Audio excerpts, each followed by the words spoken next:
Everybody wants happiness, but nobody wants pain. Yet you can't have a rainbow without a little rain. Now that's one of my favorite lines. Whether it's a quote or a cliche, I don't really know. But it's true, isn't it? Hello and welcome to my channel.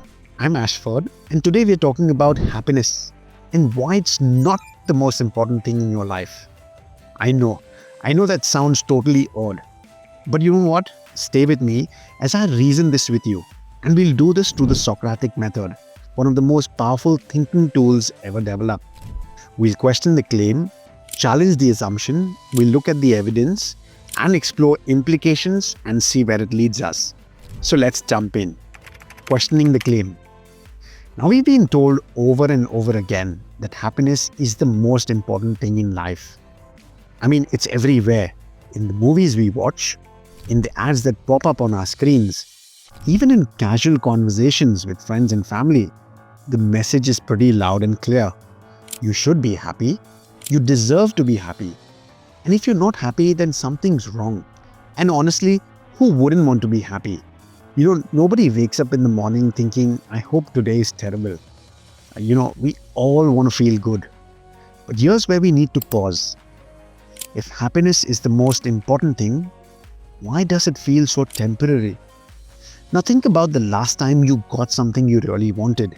Maybe a new phone or a car, maybe even your promotion at work. In the moment, it all felt very great. You were perhaps excited or even on top of the world. But then after a while, what happened? It fades. That same new phone becomes just a phone. And the promotion you got becomes just work. And you're back to wanting the next thing.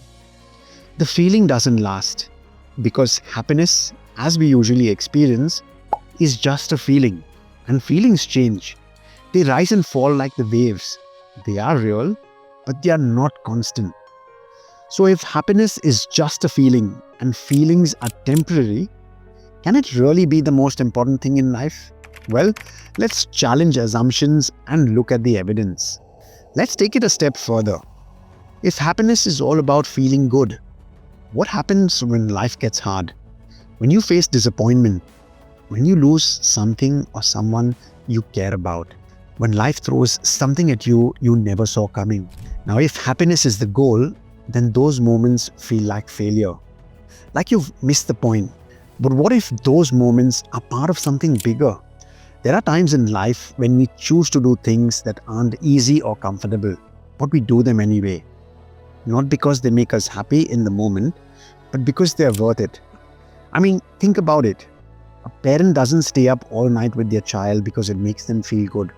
They do it because their child needs them. Someone who forgives a deep hurt doesn't always feel relief right away, but they forgive because that's the right thing to do. And a person who fights through illness or pushes through a tough season isn't smiling through every moment. But they keep going on because life is valuable even when it's hard. So maybe the goal isn't always to feel good. Maybe it's to live a life of meaning where joy can exist even in the middle of difficulty. So what's the evidence? Now that we've questioned this idea that happiness is the ultimate goal, let's take a moment to look at real life. Because if feeling good was the most important thing to do, a lot of what people do wouldn't make sense. Coming back to the example of parents, the sleepless nights, the worry, the constant juggling, between work, home and everything else, most of the time it's not glamorous. It's in fact exhausting. It's hard. And yet they keep going. They sacrifice their time, their energy, sometimes even their dreams, not because it makes them feel good, but because it means something. There's love, there's purpose, and there's something deeply valuable in giving yourself for someone else. And that's not about chasing happiness. That's about living for something bigger. On another hand, we can take Mother Teresa for an example. She spent her life serving the poorest of the poor, the sick, the dying, people the world often forgets. That life wasn't about comfort or personal happiness. It was difficult, painful at times, but there was meaning in it. And with that meaning came a different kind of fulfillment, something deeper than the fleeting feeling of happiness. So when we step back, we see it's not always about feeling good. Now, people will walk into difficulty, even suffering, when they believe it matters. And that tells us something very important. So let's explore the implications. If that's true, if people can willingly face pain, sacrifice, and difficulty because there's meaning in it, then maybe life isn't about always feeling happy. Now, when a parent stays up all night with a sick child, they're not thinking, this makes me happy. When someone works long hours to provide for their family, they're not chasing a momentary high. And when a person forgives, even when it hurts, they're not doing it because it makes them feel good in the moment, but they do it because there's a deeper meaning, a sense of purpose, and a sense of love. And yes, in that, there's a kind of joy that runs underneath it all. Not at the surface level happiness we usually think of, but something stronger, something that lasts. So it's possible not to be happy in the way we would often define it and still know life is meaningful. Still believe that it's worth living. Where does this lead us? Perhaps a deeper kind of happiness? Now, if we really sit with that, we start to see the bigger picture. If life was only about chasing good feelings, we'd avoid anything uncomfortable. We'd run from the hard conversation, we'd skip the sacrifices, and we'd miss out on the growth that only comes through challenge. But that is not how life works. In fact, some of the most meaningful things we experience comes through struggle.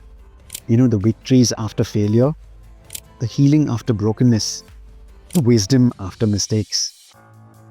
And through all of that, we find something better than happiness. We find joy. Not because everything is easy or perfect, but because we've anchored in something real. Joy isn't about how you feel in the moment. It's about knowing your life has depth and purpose, even when things are hard. Here's a thought I'd like to leave you with. You see, God is beyond space and time. And if He's created us in His image and likeness, He has created us for eternity. Now, God did not create us to just chase happiness. He's created us for something much more. He's created us for relationships, for purpose, and for growth. And in that, we'll find joy. Joy that this world can't give nor take away. Now, life isn't always spring and summer. Sometimes it's autumn and sometimes winter. And that's okay. Each season has its place.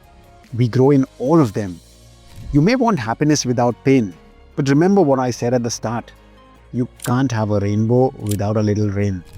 If this message spoke to you, I'd love to hear your thoughts in the comments.